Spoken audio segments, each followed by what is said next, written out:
बिस्मिल्लाहिर्रहमानिर्रहीम। मुअज़्ज़ज़ नाज़रीन, अस्सलाम वालेकुम।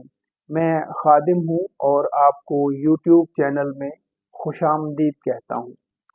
नाज़रीन, कभी-कभी ये बात इंतहाई शर्मिंदगी का बायस बनती है कि हमारे इंश्योरेंस एजेंट अपना काम ज़िम्मेदारी से नहीं करते हैं। हुआ कुछ यूँ कि आज मेरी एक साहब से मुलाकात हुई, हम दोनों इकट्ठे ट्रैवल कर रहे थे, तो हमने एक दूसरे को जानने के लिए अपना पेशा भी शेयर किया। जब मैंने उनसे पूछा तो उन्होंने बताया कि मैं एक बैंक में मैं लीगल डिपार्टमेंट में होता हूँ।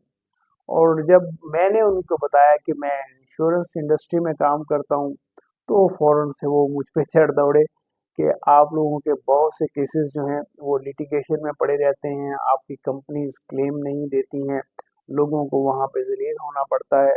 तो ख़ैर मैंने अपना दिफ़ा किया, अपनी इंश्योरेंस इंडस्ट्री का भी दिफ़ा किया और मैंने उनको बताया कि बहुत सारी रीज़न्स हैं जिस वजह से क्लेम्स नहीं मिलते हैं। ख़ैर वो मैं आपसे भी इंशाल्लाह शेयर करता हूँ आगे जाके। तो मैंने उनको बताया कि इसमें जो रीज़न है वो दोनों पार्टीज़ हो सकती हैं। इंश्योरेंस एजेंट भी हो सकता है और इंश्योरेंस लेने वाला भी हो सकता है। अब किसकी गलती होती है जिस वजह से जो वरसा हैं उनको कोर्ट तक जाना पड़ता है, ये तो गॉड नोज़ बेटर। बट बहरहाल मैं अपने इंश्योरेंस एजेंट से भी मैं रिक्वेस्ट करूँगा कि जब भी कोई आपके पास इंश्योरेंस लेने आता है, ख़ास तौर पे जब वो खुद इंश्योरेंस लेने आता है, तो आपको ज़्यादा एहतियात की ज़रूरत है, क्योंकि वो कोई ना कोई चोट खा चुका होता है, उसका कोई ना कोई हेल्थ इशू आ चुका होता है। तो इस वजह से वो खुद इंश्योरेंस लेने आता है। अदरवाइज़ आपको पता है कि जब आप इंश्योरेंस बेचने जाते हैं, तो वो आपकी बात भी नहीं सुनते हैं। वो कहते हैं अच्छा यार देखेंगे, करेंगे, पसंद नहीं आया, अभी इस वक़्त पैसे नहीं है। तो जब वो उसका कोई हेल्थ इश्यू खड़ा हो जाता है, उसको पता चलता है कि मेरी फैमिली के साथ अब क्या होने वाला है, मेरे बाद खुदा ना ख़ास्ता मेरी फैमिली रोड पे ना आ जाए, तो वो इंश्योरेंस लेने के लिए वो खुद इंश्योरेंस एजेंट को ढूँढता है। तो ऐसे हालात में आप लोगों को बहुत एहतियात करना चाहिए और उसका जो फ़ॉर्म है, बिल्कुल आपको जो उसका जो हेल्थ क्वेश्चनियर है, उसको बड़ी एहतियात से फिल करना चाहिए। उस पे आपको मुकम्मल मालूमात उससे लेनी चाहिए। हाँ, अगर वो हाइड करता है अपनी मालूमात को, तो फिर इसमें आपका कोई कसूर नहीं है। बहरहाल आप उससे कुरेदने की कोशिश करें कि उसको कोई खुदा ना खास्ता कोई हेल्थ इश्यू तो नहीं है। दूसरा, मैं अपने जो नाज़रीन जो इंश्योरेंस लेने में इंटरेस्टेड होते हैं, मैं उनसे भी रिक्वेस्ट करूँगा कि अगर खुदा ना खास्ता कोई हेल्थ इश्यू है, तो वो आप अपने एजेंट को मुकम्मल बताएँ, आपका केस इश्यू हो जाएगा। महँगा या सस्ता, ये आपका केस इश्यू हो जाएगा, बजाय इसके कि आप जो है ना वो हेल्थ इश्यूज़ को छुपाएँ और कल को आपका जो दिया हुआ पैसा है, वो भी ज़ाया हो जाए और आपके जो वरसा हैं, खुदा ना ख़ास्ता अगर आप उनके सर पे नहीं रहते, तो उनको अदालतों के चक्कर काटने पड़ते हैं। ऑब्वियसली उनका इंटरेस्ट ये होता है कि जी हमें किसी तरीके से क्लेम मिल जाए। लेकिन क्योंकि आपने अपनी हेल्थ को हाइड किया होता है, खुदा ना खास्ता अगर आप बीमार हैं, तो बाद में इन्वेस्टिगेशन में वो चीज़ पता चलती है कि जी आप बीमार थे और आपने वो इन्फॉर्मेशन आपने छुपाई है, तो उस सूरत में इंश्योरेंस कंपनी कभी भी क्लेम नहीं देती है। वो प्राइवेट इंडस्ट्री हो या गवर्नमेंट इंडस्ट्री हो, अगर आपने अपने हेल्थ इश्यूज़ को हाइड किया है, तो आपका क्लेम नहीं मिलेगा। तो इसलिए मैं आप लोगों से रिक्वेस्ट करूँगा कि जब भी आप इंश्योरेंस लें, आप एजेंट के पास जाएँ या एजेंट आपके पास आए। अपनी फैमिली को अदालतों के चक्कर से बचाने के लिए आप अपने हेल्थ इश्यूज़ को आप बिल्कुल हाइड ना करें, बिल्कुल क्लियर कट बताएँ। इन केस अगर आपका हेल्थ इश्यू कोई है, तो उसके लिए डॉक्टर्स मौजूद हैं, वो आपकी हेल्थ को चेक करके आपके जो भी टेस्ट वगैरह होते हैं, वो और उसके बाद आपको अगर खुदा ना खास्ता अगर कोई हेल्थ इश्यू ज़्यादा है, तो उस सूरत में आपका थोड़ा-सा प्रीमियम बढ़ जाता है या आपका सम एश्योर्ड कम हो जाता है, लेकिन केस इश्यू हो जाता है। मैं अभी आपको ये दोनों मेरे पास मैं 2 केसेस मैंने उन साहब से भी मैंने डिस्कस किए और मैं आपको भी दिखाना चाहता हूँ। जब वो मैंने उनसे डिस्कस किए तो वो सैटिस्फाई हुए कि बिल्कुल ऐसा ही हो सकता है कि जो हेल्थ इश्यूज़ को अगर छुपाया जाए, तो ऑब्वियसली इंश्योरेंस कंपनी का राइट बनता है कि वो क्लेम ना दे, क्योंकि जब फॉर्म फिल किया जाता है, एक्चुअली ये जो फॉर्म है ये फिल करना होता है ये प्रपोजर में, यानी जो भी बंदा इंश्योरेंस ले रहा है, एक्चुअली ये फॉर्म उसको फिल करना होता है। तो क्योंकि इंश्योरेंस एजेंट उस फॉर्म को फिल करने का एक्सपर्ट होता है, उसके यहाँ गलती का एहतमाल कम होता है, इसलिए वो इंश्योरेंस का जो फॉर्म है वो खुद फिल करता है। और वो मोस्टली जो लाइफ प्रपोज है, यानी जो इंश्योरेंस लेना चाह रहा है, उससे सिर्फ वो साइन करवाता है और अंगूठा वगैरह लगवाता है, और बाकी जो इंफॉर्मेशन ले लेता है एक प्लेन पेज पे, और उसके बाद वो फॉर्म खुद फिल करता है। अच्छा, इंश्योरेंस एजेंट्स के लिए मैं रिक्वेस्ट ये करूंगा उनसे, देखिए आपको ईमानदारी से इस तरीके लिए इसलिए काम करना चाहिए कि आपकी ये रोजी है, आपका ये यहाँ से आपकी फैमिली को सपोर्ट होती है। अगर खुदा ना खास्ता किसी के हेल्थ इश्यूज को आपने हाइड किया है अपने कमीशन के चक्कर में कि यार मेरा केस निकल जाए, बस मैं जो है ना वो, अगर किसी को खुदा ना खास्ता कोई हाई शुगर है तो आपने वो लिख दिया कि जी वो ओके है। अगर खुदा ना खास्ता उसको कोई हार्ट प्रॉब्लम है तो आपने वो मेंशन नहीं किया, आपका केस तो निकल जाएगा, लेकिन कल को उसकी फैमिली के लिए ये परेशानी होगी कि वो उनको अदालतों के चक्कर लगाने पड़ेंगे, ऑब्वियसली क्लेम तो उनको नहीं मिलेगा। ठीक है, तो लेकिन फैमिली का इंटरेस्ट तो ये होता है ना कि अगर इंश्योरेंस किसी ने ली है तो उसकी फैमिली को उसके ना होने की शक्ल में वो उनकी उसकी फैमिली को क्लेम मिले। तो आप लोग अगर ऐसा करते हैं, अगर उसके हेल्थ इश्यूज को आप हाइड करते हैं तो उनको क्लेम नहीं मिलता। तो ब्राह करम इस तरह की जो प्रैक्टिस है अगर आप करते हैं तो काइंडली उसको ख़त्म कर दें, और अगर नहीं करते तो बहुत अच्छी बात है। मैं अभी आपको जो चीज़ें मैंने उन साहब के साथ शेयर की, वो मैं आपको भी शेयर किए देता हूँ। मैं अभी चलते हैं हम स्क्रीन की तरफ। ये 2 केसेस हैं जो लकीली मेरे लैपटॉप पे मौजूद थे और मेरे पास लैपटॉप भी मौजूद था, तो मैंने उनके साथ ये शेयर भी किए, मैंने उनको दिखाया। और चलते हैं, चूँकि मैंने उनकी जो इन्फॉर्मेशन है वो मैंने हाइड कर दी, हम सिर्फ जो जो प्लान की जो इन्फॉर्मेशन है, हम वही आपके साथ शेयर करते हैं। देखिए, ये तैयब तकाफुल प्लान है, और इनकी चूँकि एज ज़्यादा थी तो इस वजह से ये सिर्फ 16 साल का प्लान है। इसमें जो उसका प्रोटेक्शन है वो 1,40,00,000 रुपए की प्रोटेक्शन है, और जो इसमें जो प्रीमियम है वो 10 लाख रुपए का प्रीमियम है। और ये नीचे देखें, मैंने इस पे कोई भी राइडर ऐड नहीं किया ड्यू टू हिज एज।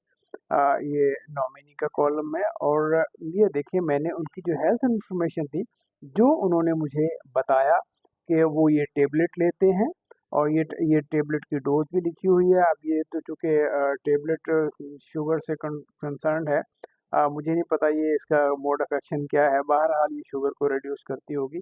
तो पिछले 6 साल से वो ले रहे हैं।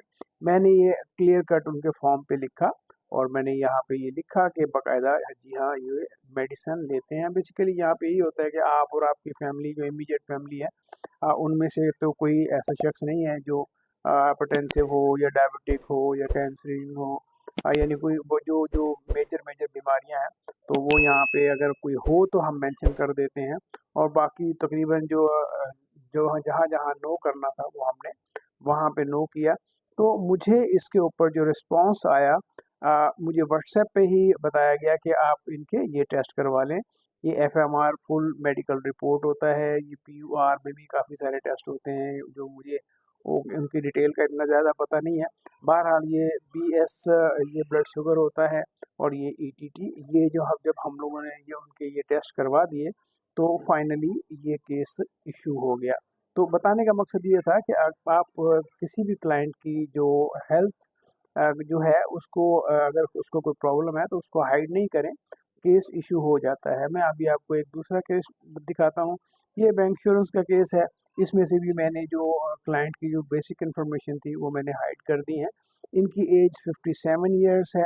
प्लान चूँकि 57 ईयर्स एज पे जाके हम लोग सिर्फ इतना ही प्लान दे सकते हैं कि उसकी 18 साल का प्लान हमने उनको दिया। 1 मिलियन का उनका सम एश्योर्ड था, और ये 72,000 इनका प्रीमियम था। और बाकी जो चीज़ें हैं वो मैंने यहाँ पे हाइड कर दी हैं।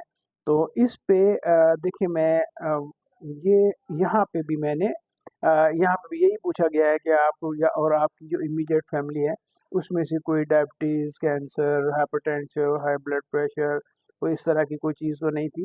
तो उस पे हमने ये यस किया और यहाँ पे हमने बताया कि ये यानी ये बेसिकली जो फॉर्म होता है ये उनको खुद भरना होता है।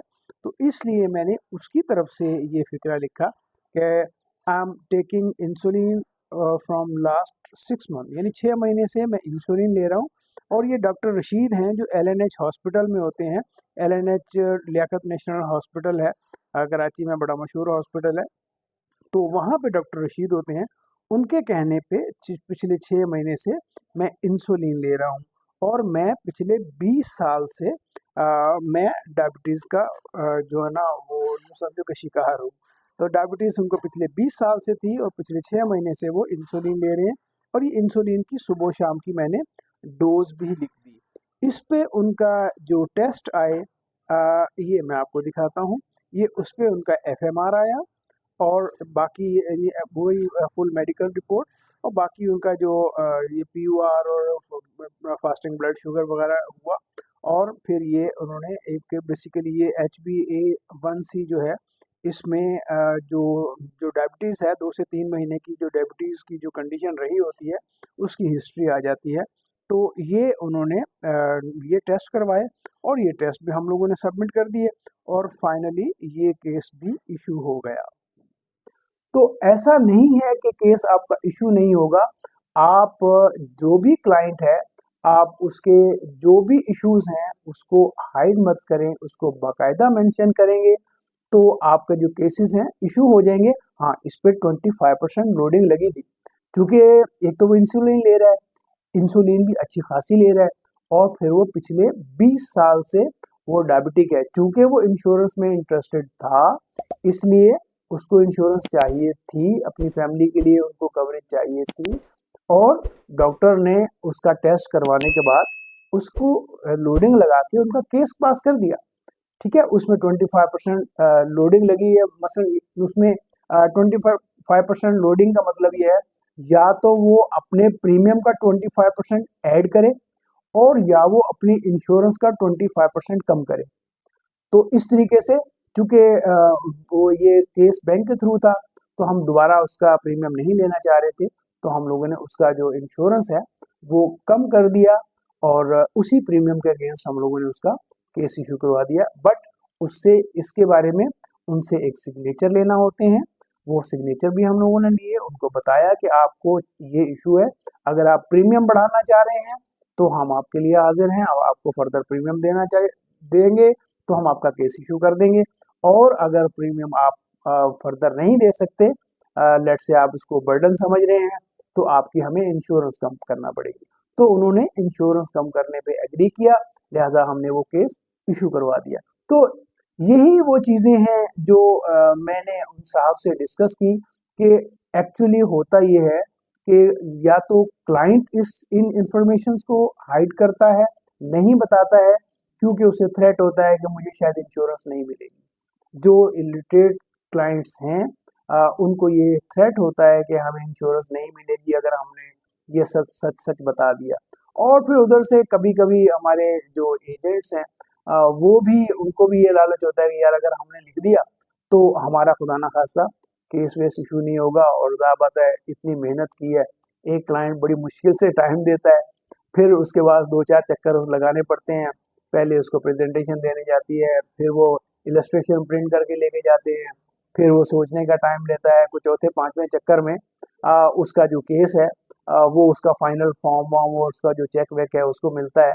तो एक्चुअली उसके पीछे उसकी मेहनत होती है और मोस्टली वो इस मेहनत को ज़ाया ना करने की वजह से उसके जो फॉर्म है उसमें ये चीज़ें हाइड कर देते हैं उसके हेल्थ इश्यूज़ को और फिर उसका केस और कल को खुदा ना खास्ता अगर जब वो खुदा ना खास्ता अगर उसकी डेथ अर्ली हो जाती है, तो इंश्योरेंस कंपनी सोचती है कि इसकी इतनी जल्दी डेथ क्यों हुई?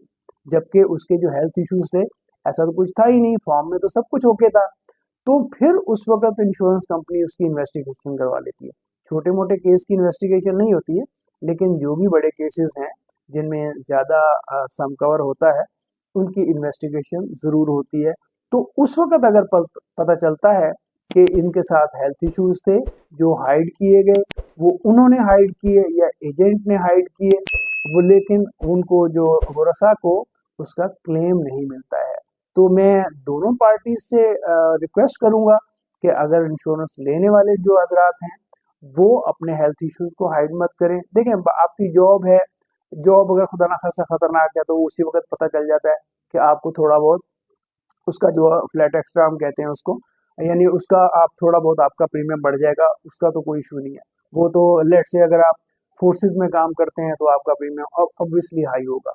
आप पुलिस में हैं या आप एयरफोर्स में हैं, आर्मी में हैं, कहीं पे भी हैं, और या बिलफर्ज अगर ड्राइवर है, यानी इसका मतलब है आप जहाँ पे रिस्क ज्यादा है तो वहां पे इंश्योरेंस कंपनी आपका प्रीमियम थोड़ा सा हाई करके, हेल्थ इश्यूज नहीं है, फौरन से केस इशू हो जाता है। लेकिन जब हेल्थ इश्यूज आते हैं तो आपको मेडिकल से गुजरना पड़ता है, उसमें ऑब्वियसली आपका भी टाइम लगता है, इंश्योरेंस एजेंट का भी टाइम लगता है। तो उस वक्त इंश्योरेंस एजेंट जो है वो थोड़ा बहुत यूँ समझे को दो नंबरी कर जाता है। तो बेहतर ये है कि मैं हमारे जो इंश्योरेंस एजेंट्स हैं वो भी दो नंबरी ना करें, और आप जो इंश्योरेंस लेना चाह रहे हैं उनसे भी मैं रिक्वेस्ट करूंगा कि जो अपने जो हेल्थ इश्यूज हैं आप उनको हाइड मत करें, आप सच सच बता दें, इन केस इंशाल्लाह इशू हो जाएगा। तो ये आज मेरी जो उन साहब से जो मुलाकात हुई उसके रिजल्ट में मैंने आज ये वीडियो रिकॉर्ड करवाई है। तो मेरे ख्याल में शायद काफ़ी लोगों को अफाका हुआ होगा, जो इंश्योरेंस लेना चाह रहे हैं हो सकता है उनको भी काफ़ी सारी इन्फॉर्मेशन मिल गई होंगी, और जो हमारे इंश्योरेंस एजेंट हैं हो सकता है नेक्स्ट टाइम अगर खुदा ना खास्ता वो ये प्रैक्टिस करते हैं तो हो सकता है वो ये प्रैक्टिस छोड़ दें। इसके साथ ही खादिम को इजाज़त दीजिए। अपना और अपनी फैमिली का बहुत ख्याल रखिएगा। पाकिस्तान जिंदाबाद।